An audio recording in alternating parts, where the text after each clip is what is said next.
Welcome or welcome back. Fur. Understanding how to draw fur with charcoal.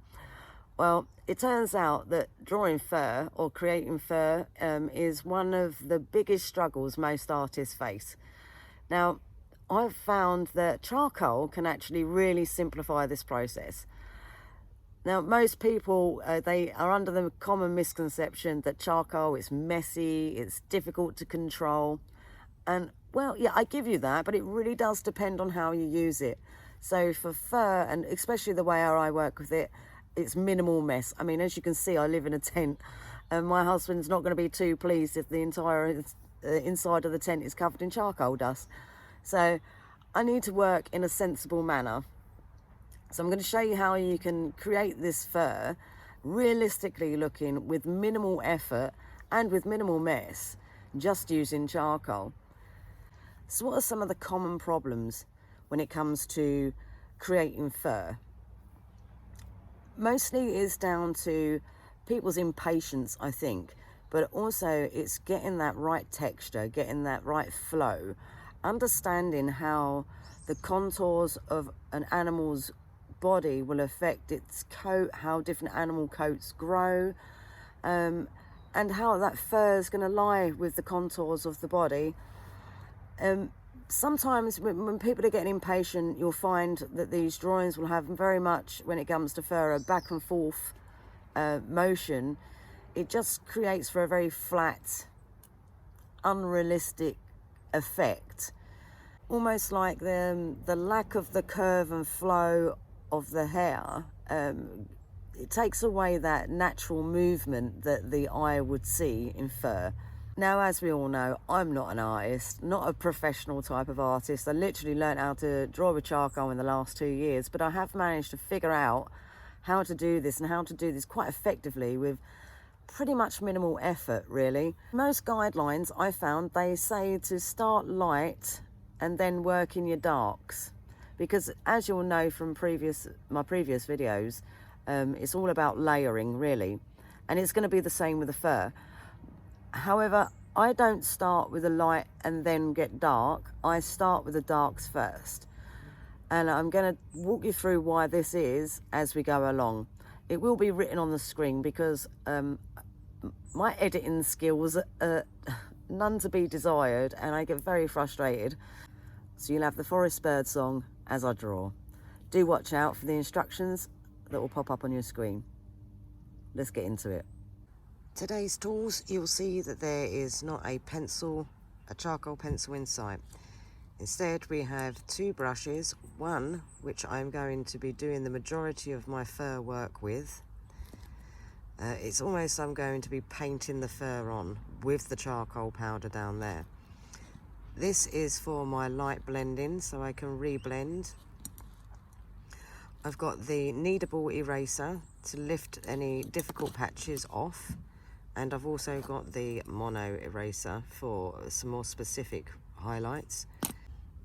The charcoal powder that I'm using is the General's compressed charcoal stick. It's the soft one. I just rub that on there and that'll work lovely.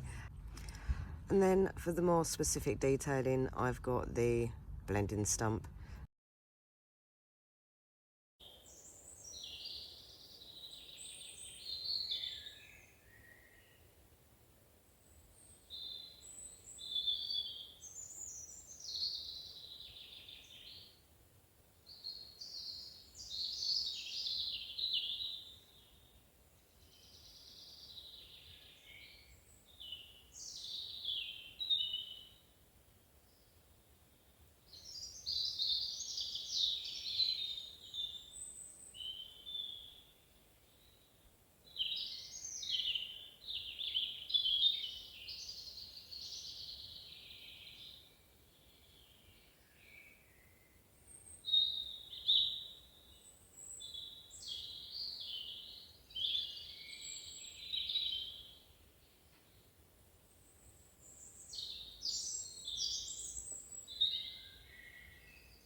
So as you can see, the techniques I've showed you there is to follow the direction of the hair that you drew in your sketch.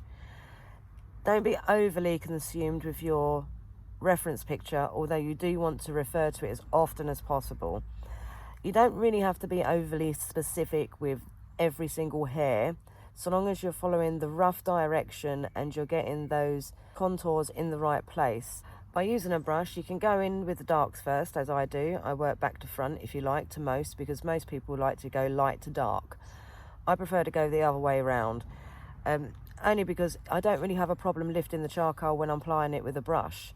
Also, the effect that you get by applying the fur with the brush is the brush does give a natural fur look anyway, and it saves you a lot of hassle because the stroke of the brush can give you the impression that there's more than one hair being drawn. And then of course you blend and you lift, it makes the effect even more. Then you're repeating the process and then you're getting your depth. You would have noticed that I did use the blending stump to apply the charcoal at the top over here because it's a bit more blurred, I guess, in the image. So I don't really want to be doing fine hair with the brush in that part. I just really want to blend that a little. And of course, let's not forget that the only charcoal I've used is just off of this little strip here that I applied. So I've got minimal mess. I'm not rubbing with my hands. I'm literally just using the tools that I've got, which is primarily the brush. So give it a go yourself and leave me a comment below. Let me know how your experience went. And do check out my other videos for any further hints and tips that led up to this point. Don't forget to like and subscribe. Until next time.